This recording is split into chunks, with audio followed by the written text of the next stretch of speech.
Hello दोस्तों, कैसे हैं आप सब लोग। इस वीडियो का टॉपिक है कि ऐसी कौन सी एनिमे सीरीज़ है जो ऑलमोस्ट सोलो लेवलिंग जैसी ही है। तो चलें उस एनिमे का नाम बताने से पहले हम सोलो लेवलिंग का रिव्यू कर लेते हैं। जैसा कि आप सबको पता ही होगा कि स्टार्टिंग में मैन कैरेक्टर के पास कुछ ख़ास पावर्स नहीं होती। वो ई रैंक हंटर होता है जो कि ऑलमोस्ट सबसे लास्ट में ही आता है रैंक के लिहाज से।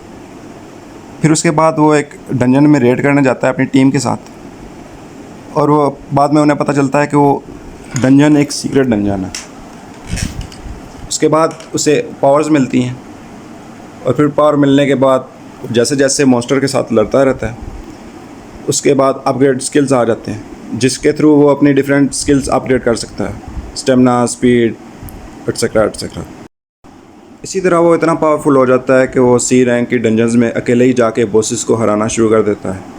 उसके बाद उसे डिफरेंट गिल्ड्स की ऑफ़र्स आती हैं ज्वाइनिंग की, और एट द एंड वो जॉब चेंज की ऑफ़र को एक्सेप्ट करता है और उससे नेक्रोमेंस की जॉब मिलती है एज ए टाइटल।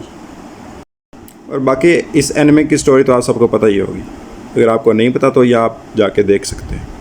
चलिए अब डिस्कस करते हैं उस एनिमे के बारे में जो कि ऑलमोस्ट सोलो लेवलिंग जैसा ही है। तो इस एनिमे का नाम है I got a cheat skill from another world and became unrivalled in real world too. इस एनिमे के स्टार्ट में मैन कैरेक्टर को ऑलमोस्ट हर कोई बुली करता है, उसके स्कूल में, इवन के उसके घर में।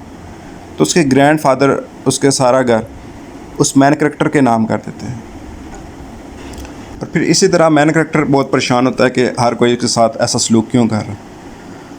और एक दिन वो अपने वाशरूम में जाके दीवार को पंच करना शुरू करता है, और जैसे ही वो पंच करता है तो उसके दीवार से एक डोर ओपन होता है जिससे उसे पता चलता है कि वो एक अनदर वर्ल्ड में आ गया, जिसमें उससे एक लेटर मिलता है स्टार्ट में जिसके मुताबिक जो भी उसे पड़ेगा ये घर की ओनरशिप उसके नाम हो जाएगी, जो कि अनदर वर्ल्ड में।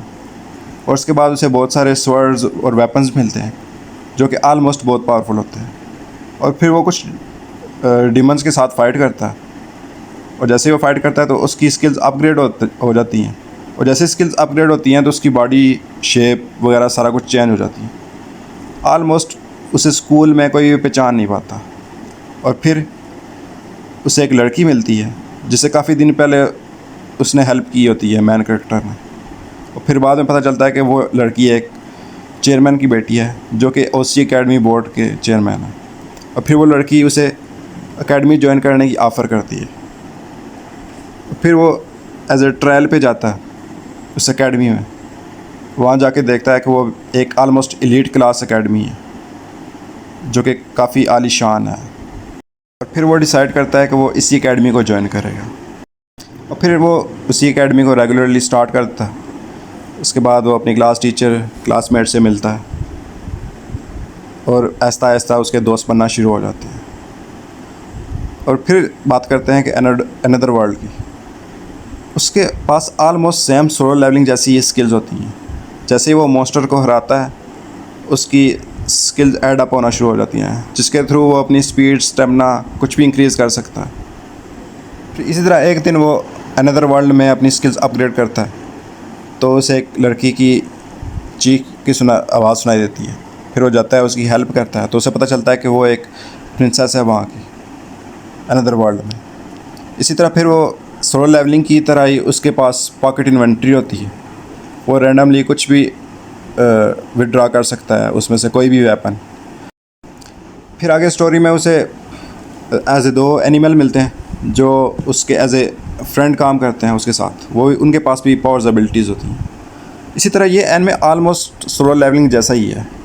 सेम पॉकेट इन्वेंट्री भी होती है, सेम मॉन्स्टर्स को हरा कर अपग्रेड स्किल्स वगैरह कर सकते हैं, पोशन से ये अपनी हीलिंग कर सकता है। इन द एंड मैं यही रिकमेंड करूँगा कि अगर आपको सोलो लेवलिंग पसंद है तो kindly try this. I hope so कि ये आपको पसंद आएगा। Thanks for watching.